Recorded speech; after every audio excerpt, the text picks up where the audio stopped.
People are always calling Royal Frenchel and saying how remarkable the Royal Frenchel dog is. And, you know, I'm part Native American, and my mother was just one of the most loving people I've ever known in my life. And I learned a lot of things in my lifetime growing up, raising dogs from 7 years old to 60 years old, that really make for an environment that brings the best out in a dog. And so I developed an outline of behaviors and ways of responding to dogs that are very specific. And I'll tell you what they are. The first is witnessing the dog as an individual little entity. When they come in, they have a very specific personality. The way they're born, or in the dog world we call it whelping, when the mom whelps her pups, each puppy is born, and even on the first breath, you can see a certain type of personality. So the first thing we do is recognize that personality, and we actually make notes on that dog, not just of how it looks to identify it, but the type of personality that it has. The next is we do a massage 6 days a week of about 10 different parts of the body. And it's really important talking to the dog, using their name on a regular basis every day. You want to look at that dog individually, talk to it, really respond relevantly to it, not baby talk, but things like, how was your meal? Was it good? And actually take a moment to listen and feel and sense, was their meal good? Consider their meal for a moment and actually tap into that dog's existence for a moment as an individual. Look at their bedding, their paws, check behind their ears, touch a few places under their chin where their neck and their jaw is, and in their ears, and open their mouth and check, and their feet, their pads, spread their little pads and take a look and visit them. So you can see they're really comfortable with being touched. But more than that, it's a stimulation of the dog and its brain development during the time that it's here. I really believe that these things that I'm talking about have a huge effect on the development of the brain and its capacity to be relaxed and consistent as an adult later. So basically, attending to the dog in terms of its responsiveness as an individual is also important.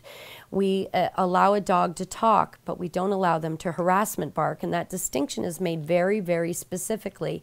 Anyone who's ever visited the kennel understands that that the dogs there are not allowed to bark incessantly for any reason, that they are allowed to say somebody new is here, they're allowed to get after something if somebody's ill or something like that.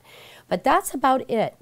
Their barking or their voice has to be in relation to something that is actually a communication of worth.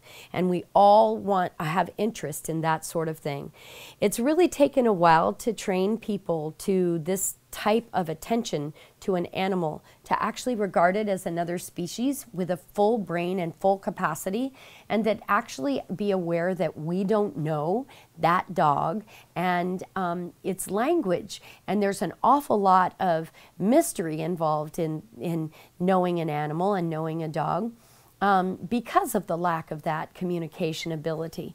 So having an open mind, seeking to know that individual, responding to it so that it's sensible when it talks, and also giving it some boundaries that are specific to really good health and balance in terms of not harassment barking, in terms of going to the bathroom outside, things of this nature, not chowing down and bullying other people in the litter or other dogs.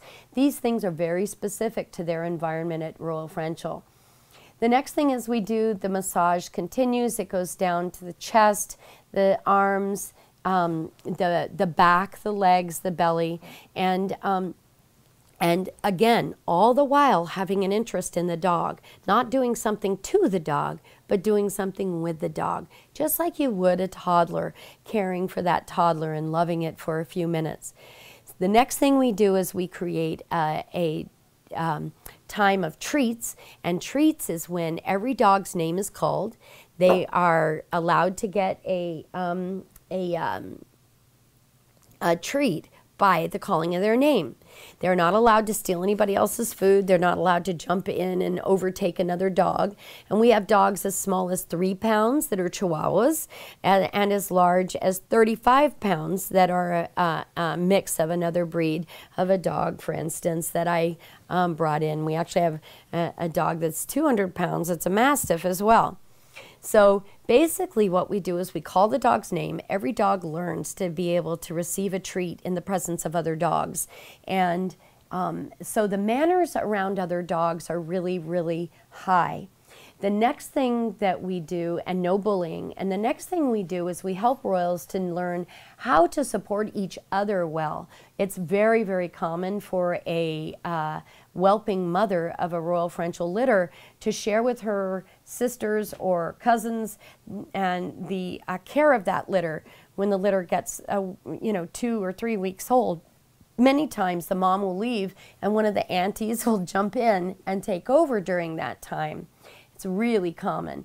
Also, a lot of the males actually participate with pups, which is very unusual. But the environments that they're in are actually expectant of that, and we hold a very high attention and care. They're not dogs that are sort of held in pens on concrete.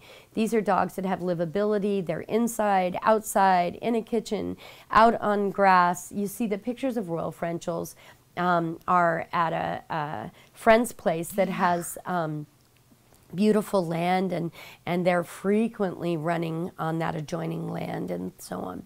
So anyway, I just thought I would share that with you so that you know a little bit about the special care of Royal Frenchels that has to do with some of the development of this personality and the consistency of their personalities and easygoing nature.